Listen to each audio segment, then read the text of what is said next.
हमारा फोकस ध्यान परमेश्वर के वर्ड पर, वचन पर होना चाहिए, क्योंकि बाइबल में ऐसे लिखा, भोजन हमें परमेश्वर तक पहुंचा नहीं सकता।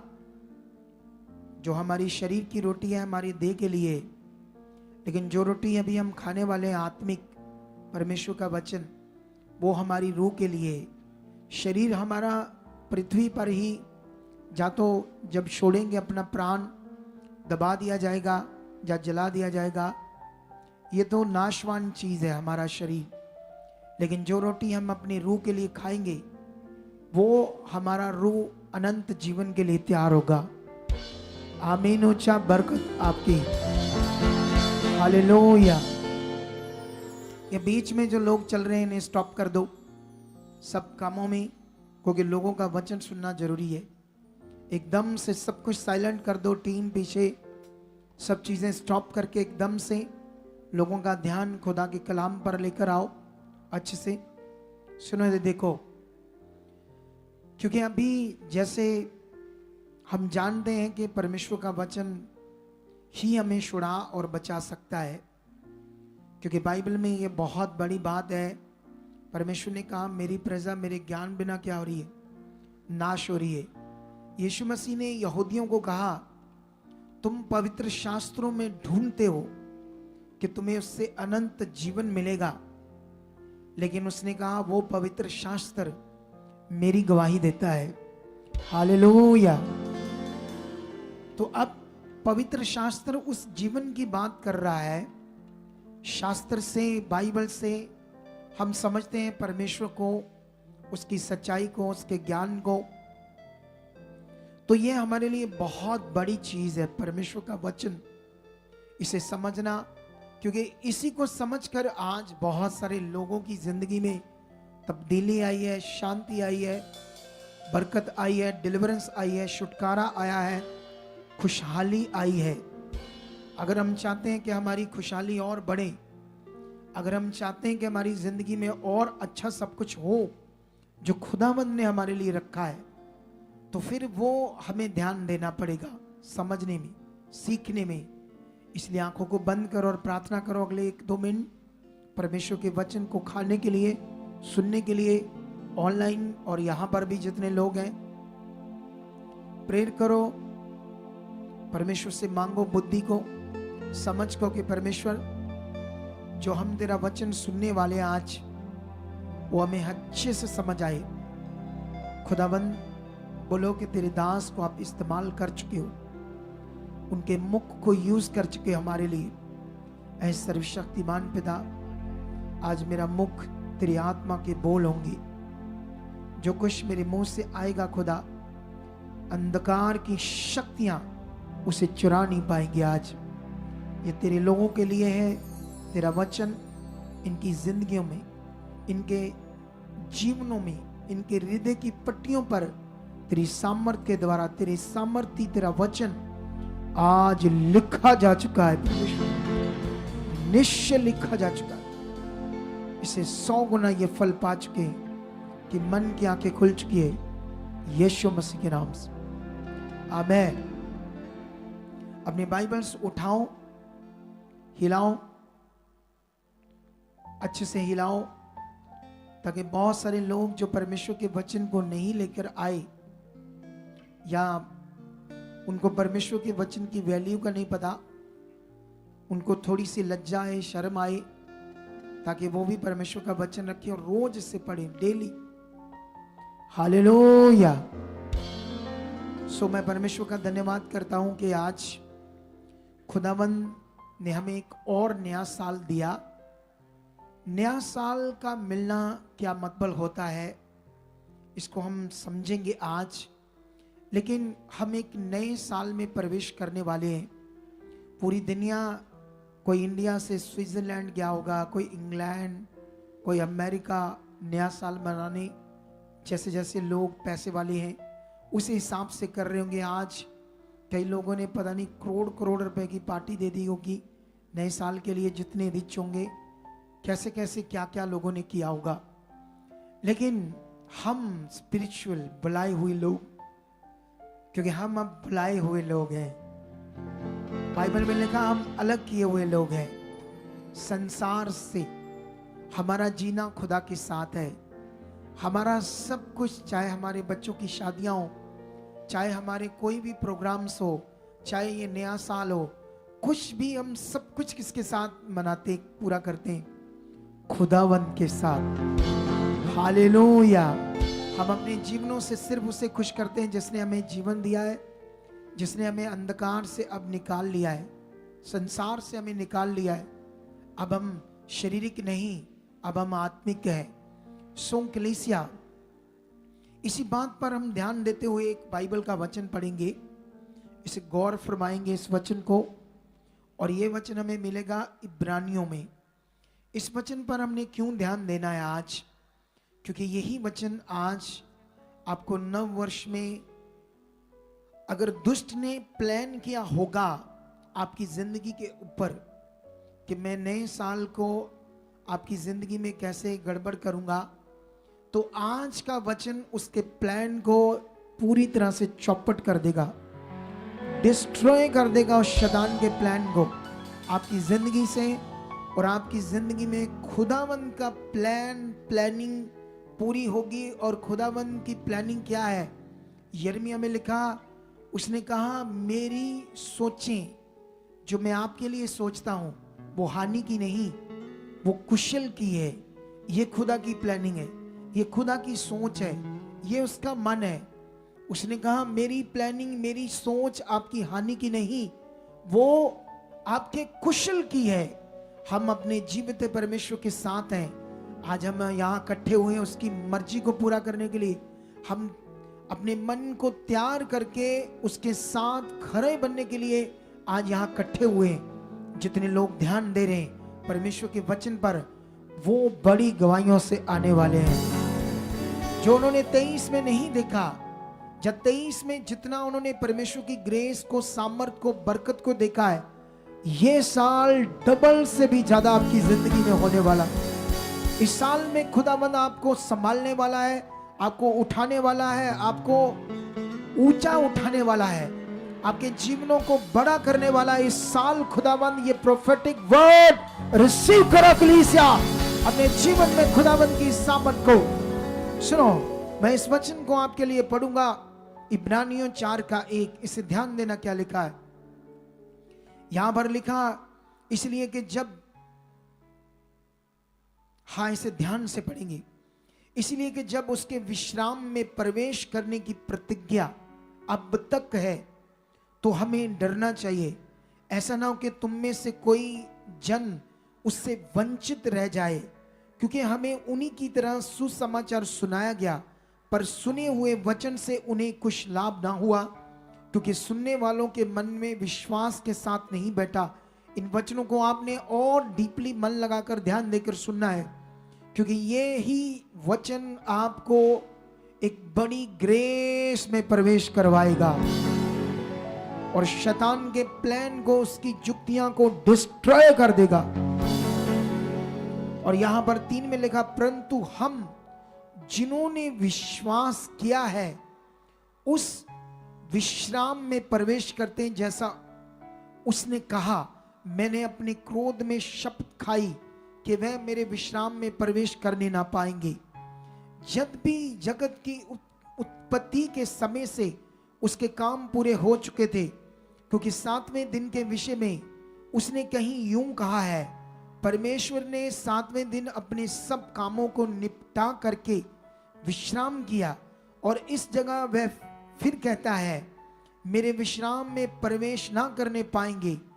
तो जब ये बात बाकी है कि कितने और हैं जो उस विश्राम में प्रवेश करेंगे, और जिन्हें उसका सुसमाचार पहले सुनाया गया उन्होंने आज्ञा ना मानने के कारण उसमें प्रवेश ना किया, इसलिए वह किसी विशेष दिन को ठहराकर इतने दिन के बाद दाऊद की पुस्तक में उसे आज का दिन कहता है। हालेलुया। वचन में लिखा, जैसे पहले कहा गया था, यदि आज तुम उसका शब्द सुनो तो अपने मनों को कठोर ना करो। हालेलुया। ये वचन जो उसके विश्राम में प्रवेश करने का मतलब क्या है?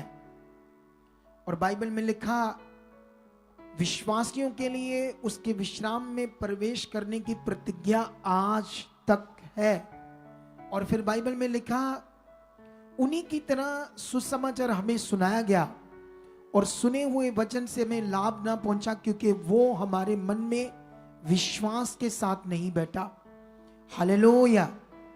और फिर लिखा आगे जाकर के क्रोध के दिन उसने शब्द खाकर कहा कि ये लोग मेरे विश्राम में प्रवेश नहीं करने पाएंगे। क्यों? क्योंकि उन्होंने जो खुदावंद ने कहा था उसकी आज्ञा, उसने जो कहा था उसकी बातों को, आज्ञाओं को, उसके वचन को नहीं माना। इसलिए उसने क्रोध में आकर शब्द खाकर कहा ये लोग मेरे विश्राम में प्रवेश करने नहीं पाएंगे। सो इस पॉइंट को आज हम क्लैरिटी लेंगे, लेकिन इसके लिए मुझे अभी परमेश्वर के वचन में और जाना पड़ेगा, गिनती की पुस्तक में। उसके बाद मैं आपको आज इस पॉइंट पर आपको क्लैरिटी दूंगा। हालेलुया। सो हम गिनती की पुस्तक में जाएंगे चैप्टर 14 में, और वहां पर हम इस पॉइंट को ध्यान से सुनेंगे और समझेंगे कि यहां पर परमेश्वर का क्या वचन है। हालेलुया। सुनो, यहां पर मैं आपको बताना चाहता हूं, सर्वशक्तिमान परमेश्वर जिसने सृष्टि को रचा, जिससे हम एक दिन दूर थे, हमारे जीवनों पर शैतान राज कर रहा था, क्योंकि हम पापी थे, पाप के गुलाम थे। अगर हम आज भी पाप के गुलाम होते तो फिर आज आप इस हजूरी में नहीं होते। आप ड्रिंक कर रहे होते भाई लोग, या नए साल को शारीरिक रूप में मना रहे होते, लेकिन हम छुड़ाए गए हैं, इसीलिए हम खुदा के चरणों में हैं। जब हम खुदा के चरणों में हैं तो हमें यह समझना चाहिए कि परमेश्वर की इच्छा अपने लोगों के लिए क्या है। जब भी परमेश्वर कोई प्रतिज्ञा करता है, वायदा करता है, कोई देश देने का, बरकत देने का, आपको जीत देने का, आपको बढ़ाने का, आपकी जिंदगी के लिए बेस्ट का परमेश्वर जब वचन देता है या प्रतिज्ञा करता है, तो वो परमेश्वर का बड़ा मन है, वो उसका बड़ा अभिप्राय है जो मनुष्य के लिए, अपने लोगों के लिए। इसी तरह जब हम पुराने नियम में पढ़ते हैं तो परमेश्वर ने बहुत सारी प्रतिज्ञाएं इजरायलियों के साथ की, लेकिन वो लोग परमेश्वर की प्रतिज्ञा को विश्वास से अपने जीवन में नहीं रखते थे। उसके वचन को, उसके कहे हुए वचन को विश्वास के साथ अपने मन में नहीं रखते थे इजरायली लोग। इसीलिए हमें ध्यान देना है, आज अगर तुम लोग चमकना चाहते हो, अगर तुम 24 में खुदावंद के लोग अखवाना चाहते हो, तुम्हें इस साल 24 में दुनिया, शरीर के लोग जाने कि ये खुदा के लोग हैं। जैसे पतरस, यूहन्ना और कई सारे चेलों को याजकों, महायाजकों ने, एजुकेटेड यहूदी लोगों ने, इजरायलियों ने कहा ये तो अनपढ़ और साधारण मनुष्य है, इनको ये ज्ञान, इनके पास ये सामर्थ कहां से, कैसे आया। फिर उन्हें याद आया ये यीशु के साथ रहे हैं।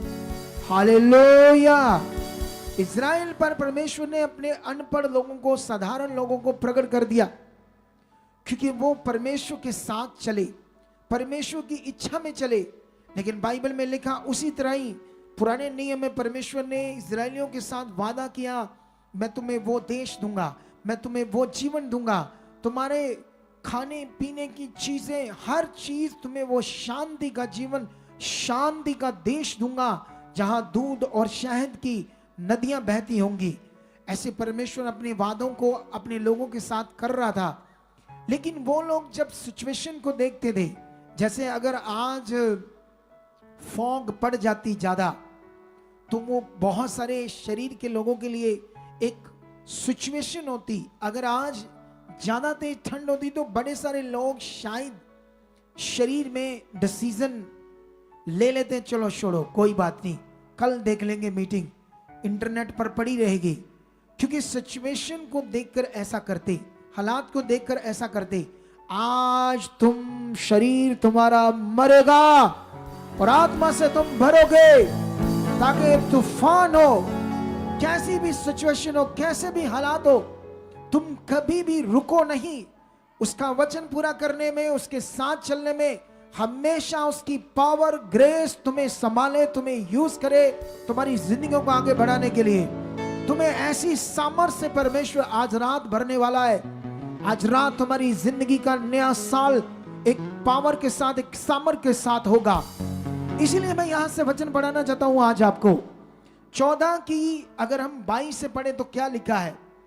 ऐसे लिखा, वो लोग जिन्होंने उसके वचन को तोड़ दिया, उसकी आज्ञाओं को ठोकर मारी खुदाबंद की। 14 की 22 में लिखा, गिनती उन सब लोगों ने जिन्होंने मेरी महिमा मिस्र देश में और जंगल में देखी और मेरे किए हुए आश्चर्य कर्मों को देखने पर भी 10 बार मेरी परीक्षा की और मेरी बातें नहीं मानी। इसलिए जिस देश के विषय में मैंने उनके पूर्वजों से शपथ खाई, उसको वह कभी देखने ना पाएंगे।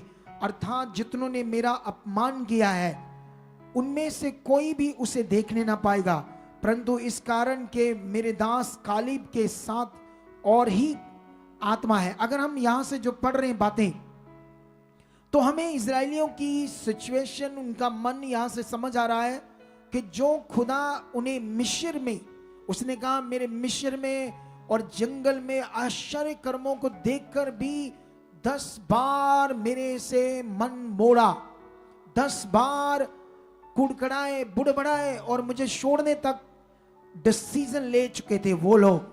आश्चर्य कर्मों को देखकर, जब वो जंगल में मर रहे थे, पानी नहीं थी, राशन नहीं था, खाना नहीं था, तो परमेश्वर उन्हें जंगल में खाना दे रहा था। मिस्र की गुलामी में वो तड़फ रहे थे, एक टाइम का खाना मिलता था, कोड़े पड़ते थे, मार पड़ते थे, दुखी थे, गुलाम थे, परेशान थे, हालातों में थे, लेकिन खुदावंद ने अपनी सामर्थ के द्वारा उन्हें वहां से निकाला।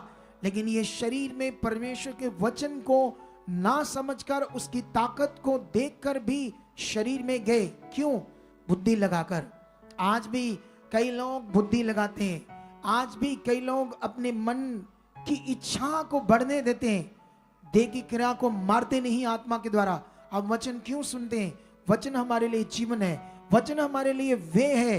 बाइबल में लिखा, वचन हमारे लिए चानन है, हमारे पांव के लिए दीपक है। ये खुदा का कलाम हमें रोशनी देता है, हमें समझ देता है क्या करना है, हमें एक जबरदस्त जिंदगी जीने के लिए समझ देता है परमेश्वर का वचन। हालेलुया। लेकिन हम थोड़ा सा और पढ़ेंगे आपके लिए। 14 का 26 से लेकर थोड़ा सा वचन कंटिन्यू पढ़ेंगे आपके लिए। यहां पर क्या हुआ? फिर यहोवा ने मूसा और हारून से कहा, ये बुरी मंडली मुझ पर बुड़बड़ाती रहती है, उसको मैं कब तक सहता रहूं? इजरायली जो मुझ पर बुड़बड़ाते रहते हैं, उनका ये बुड़बड़ाना मैंने सुना है, इसलिए उनसे कह के यहोवा की ये वाणी है कि मेरे जीवन की शब्द, जो बातें तुमने मेरे सुनते ही कही है, निसंदेह मैं उसी के अनुसार तुम्हारे साथ व्यवहार करूंगा। तुम्हारे वंश इसी जंगल में पड़े रहेंगे और तुम सब में से 20 वर्ष के या उससे अधिक आयु के जितने गिने गए थे और मुझ पर बुड़बड़ाते थे, उनमें से जापुने के पुत्र काबिल और नून के पुत्र यहोशू को छोड़ कोई भी उस देश में ना जाने पाएगा, जिसके विषय में मैंने शपथ खाई है, और तुमको उसमें बसाऊंगा। परंतु तुम्हारे बाल बच्चे जिनके विषय तुमने कहा है कि वह लूट में चले जाएंगे, उनको मैं उस देश में पहुंचा दूंगा और वह उस देश को जान लेंगे जिसको तुमने तुच्छ जाना है। परंतु तुम लोगों के शव इसी जंगल में पड़े रहेंगे, और जब तक तुम्हारे शव जंगल में ना गल जाएं, तब तक अर्थात 40 वर्ष तक तुम्हारे बाल बच्चे जंगल में तुम्हारे व्यभिचार का फल भोगते हुए चरवाही करते रहेंगे। जितने दिन तुम उस देश का भेद लेते रहे, अर्थात 40 दिन उनकी गिनती के अनुसार दिन पीछे 1 वर्ष, और 40 वर्ष तक तुम अपने अधर्म का दंड उठाए रहोगे, तब तुम जान लोगे कि मेरा विरोध क्या है। मैं यहोवा ये कह चुका हूं, इस बुरी मंडली के लोग जो मेरे विरुद्ध इकट्ठे हुए हैं, इसी जंगल में मर मिटेंगे और निसंदेह मैं ऐसा ही करूंगा। सुनो ध्यान से, मैंने इस वचन पर आमीन नहीं बोली, उसका कारण था क्योंकि ये हम वाक्य पढ़ रहे हैं उन लोगों के लिए जो अन आज्ञाकारी थे। हम अपने आप को तैयार कर रहे हैं, समझ रहे हैं कि परमेश्वर के सामने उसके वचन को, उसकी इच्छा को तुच्छ समझना। आज बहुत सारे लोग शरीर में जब शैतान उनकी बुद्धि बंद करता है, वो जानबूझकर परमेश्वर के वचन को तुच्छ नहीं समझते, लेकिन जब वो शरीर में जाते हैं तो शरीर में नेगेटिविटी, दुष्ट उनकी जिंदगी में जब काम करता है तो वो बहुत बार अन आज्ञाकारी बन जाते हैं परमेश्वर के साथ, वचन में और उसकी नियम में, उसकी आज्ञाओं में। क्योंकि बाइबल में एक जगह पर लिखा है परमेश्वर से प्रेम करना क्या है। बाइबल में लिखा उसकी आज्ञाओं को मानना यही परमेश्वर से प्रेम करना है। हालेलुया। बाइबल में लिखा तुम कहते हो कि मैं परमेश्वर को जान चुका हूं, मैं सच्चाई को जान चुका हूं। बाइबल में लिखा अगर तुम उसकी आज्ञाओं को नहीं मानते तो तुम झूठे हो। परमेश्वर जो भी हमसे बात करते हैं वो मनुष्य के लिए जीवन है। तुम्हें इसको फोकस बनाना है, तुम्हें ऐसा मन तैयार करना है, जो खुदा कह रहा है वो जीवन है, जो परमेश्वर ने कहा है वो बदलेगा नहीं, वो जीवन की बातें हैं। हम जानते हैं जब यीशु मसीह के पास कफरनहूम में ढूंढते ढूंढते वो लोग यीशु के पास आए तो यीशु मसीह को आकर कहते हैं हे प्रभु हमने तुम्हें यहाँ ढूंढा वहां ढूंढा, तुम कहाँ थे? उसने कहा तुम मुझे इसलिए नहीं ढूंढ रहे थे कि तुम्हें कुछ मर्जी, खुदा की इच्छा पूरी करनी है, तुम तो जो रोटियां खाकर तृप्त हुए थे उन रोटियों को भूले नहीं, इसलिए तुम मेरे पीछे आए थे। यीशु मसीह ने कहा नाशवान भोजन के लिए परिश्रम मत करो, उस भोजन के लिए मेहनत करो जो अनंत जीवन तक पहुंचता है। आज हम परमेश्वर का वचन सुन रहे हैं, अनंत जीवन तक जो हमें पहुंचाएगा वो रोटी, वो भोजन खा रहे हैं। बाइबल में लिखा जब यीशु मसीह उन्हें वो वर्ड देने लगा तो वो उस वर्ड से ठोकर खाए, क्योंकि वो शरीर में मन लगाए हुए थे, शरीर की चीजों में उनका ध्यान था और इसीलिए वो आत्मिक चीज को पकड़ नहीं पाए। और बाइबल में लिखा यीशु मसीह को छोड़कर उल्टे चले। यीशु मसीह ने कहा क्या 12 चेलों को पूछा तुम भी मुझे छोड़कर जाना चाहते हो? और 12 चेलों की मन की आंखें खुल चुकी थी, इसलिए उन लोगों ने कहा हे प्रभु जीवन की बातें तो तुम्हारे पास है, हम कहां जाएं? हालेलुया। हम जानते हैं पैसा, गाड़ियां, चीजें हमारी जरूरत है, लेकिन हमें बचा नहीं सकती, हमें जीवन नहीं दे सकती। अगर हम परमेश्वर की खोजी है, चीजें भी आएंगी, अच्छे कपड़े भी आएंगे, अच्छा खाना पीना भी आएगा, तुम्हारे लिए बेस्ट खुदावंद करेगा। लेकिन हमें खोजी किसका बनना है? पहला स्थान अपनी जिंदगी में किसको देना है? उस खुदावंद को। तुम्हें सीरियस होना पड़ेगा, ऐसे प्रैक्टिकल करना पड़ेगा, ध्यान देना पड़ेगा अपने मन का प्रैक्टिकल परमेश्वर की इच्छा को पूरा करने के लिए। बाइबल में जो हम वाक्य पढ़ रहे हैं, ये लोग वो लोग थे जो परमेश्वर के चमत्कारों को, आश्चर्य कर्मों को देखकर भी अपनी बुद्धि लगाकर दुष्ट की जुक्ति में फंसकर बुड़बड़ाए और परमेश्वर के वचन से हटे। और बाइबल में लिखा उनका हश्र बड़ा बुरा हुआ।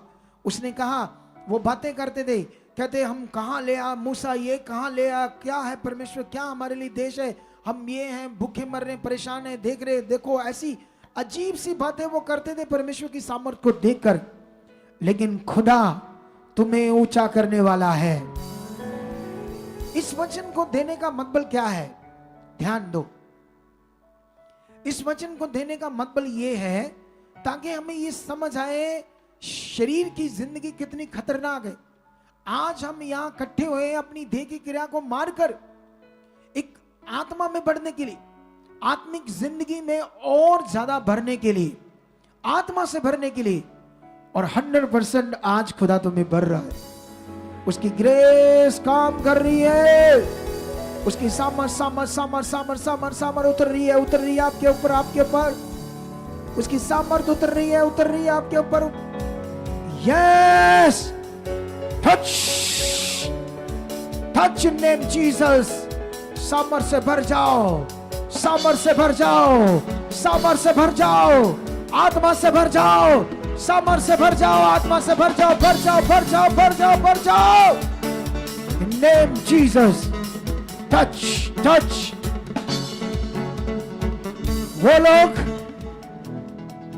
वो लोग इजरायली लोग परमेश्वर के पवित्र वचन को टालकर जंगल में नष्ट हुए बातें करने लगे। हमारे बच्चे लूट में जाएंगे। खुदावंद ने कहा जिनको तुमने कहा लूट में जाएंगे, ये यंग बच्चे जो 20 साल के नीचे उस देश को देख पाओ और तुम्हारे शरीर जंगल में सड़ेंगे, क्योंकि तुमने यहोवा का अपमान किया है, उसके वचन का तिरस्कार किया है। ये बड़ा विषय है हमारे लिए। हालेलुया। हम जानते हैं कि जब शाऊल को परमेश्वर ने चुना, उससे पहले शाऊल क्या था? एक गरीब, यहूदा के 12 गोत्रों में से सबसे छोटा गोत्र बिन्यामीन। हालेलुया। एक गरीब भेड़ बकरियां चराने वाला चरवाहा का बच्चा। लेकिन जानते हो परमेश्वर ने जब उसे चुना, उसे एक राज्य में, एक राजे के राज्य में प्रवेश करवाया। हालेलुया। यह हमारे लिए समझने वाली बात है। अगर हम कुछ पॉइंट्स पढ़ेंगे, मैं एक पॉइंट पढ़ना चाहता हूं शाऊल की जिंदगी से, क्योंकि ये हमारे लिए एक बड़ा विषय है, शाऊल की जिंदगी और हमारी जिंदगी, ताकि हम समझ सकें कि परमेश्वर जिस पर हम विश्वास करते हैं वो कितना महान है, वो कितना ताकतवर है। हालेलुया। अगर हम 9 का 20 पढ़ें तो यहां पर लिखा, और तेरी गद्दियां जो 3 दिन हुए खो गई थी, उनकी कुछ भी चिंता ना कर, क्योंकि वह मिल गई है। इज़राइल में जो कुछ मन भाव है वह किसका है? क्या वह तेरा और तेरे पिता के सारे घराने का नहीं? हालेलुया। सोचकर देखो, जब परमेश्वर ने उसे चुन लिया और उसके लिए अनुमति, आज्ञा निकल चुकी थी, क्योंकि उसको एक राजे के राज्य में प्रवेश करवाकर उसको राजगद्दी पर बैठाने का वचन परमेश्वर के मुख से निकल चुका था शाऊल के लिए। इसीलिए सैमुअल भविष्यवक्ता इतना माननीय था इजरायलियों के बीच में। और ये जब एक आम लड़का उसके सामने आया, लेकिन वो लड़का चाहे आम था, लेकिन उस लड़के के लिए वचन किसका था? खुदावन का। हालेलुया। तुम्हें यह ध्यान देना पड़ेगा। हालेलुया। क्या देना पड़ेगा तुम्हें? सोचकर देखो, एक भविष्यवक्ता के अंदर परमेश्वर के वचन की वैल्यू को। उसके सामने शाऊल कुछ भी नहीं था, एक लड़का था, एक आम व्यक्ति था, एक गरीब था, भेड़ बकरियां चरवाने वाला मजदूर था, लेकिन उसके लिए वचन किसका निकला था? परमेश्वर के मुख से। इसीलिए शाऊल को सैमुअल भविष्यवक्ता ने कहा, क्या जो कुछ इज़राइल में मन भाव है, मन भाव मतलब सबसे कीमती चीजें, क्या वह सब तेरा और तेरे घराने का नहीं? लेकिन जब उसने ये बात सुनी तो उसने क्या कहा? शाऊल ने उत्तर देकर कहा, क्या मैं बिन्यामीनी नहीं, अर्थात सब इजरायलियों के गोत्रों में सबसे छोटा नहीं? और क्या मेरा कुल बिन्यामीन के गोत्र के सारे कुल्लों में से छोटा नहीं? तो इसलिए तू मुझसे ऐसी बातें क्यों करता है? हालेलुया। अभी उसको समझ नहीं थी कि उसके लिए कौन सा वचन आया है। लेकिन अगर हम आगे जाकर पढ़ें तो इजरायलियों की फीलिंग और सैमुअल की फीलिंग जो शाऊल के लिए थी वो बहुत तगड़ी थी। हालेलुया। क्योंकि परमेश्वर ने शाऊल को एक राज्य में प्रवेश करके एक राज गद्दी देने के लिए अपना वचन सैमुअल को दे दिया था। इसीलिए वो नॉर्मल नहीं था। लेकिन उसके बाद खुदावंद ने उसे अभिषेक किया और राजा बनाकर राज गद्दी पर बैठा दिया। लेकिन अगर तुम शाऊल की जिंदगी से सीखो, उसके करैक्टर से, तो तुम्हें यह समझ आएगी आज्ञाकारी और अनाज्ञाकारी और पतन। पतन समझते हो? डिस्ट्रॉय होना, अपने जीवन का नाश करना, यह समझ आएगा। आगे जाकर हम जब देखते हैं तो परमेश्वर उसे जितवा रहा था, वो ब्लेस हो रहा था।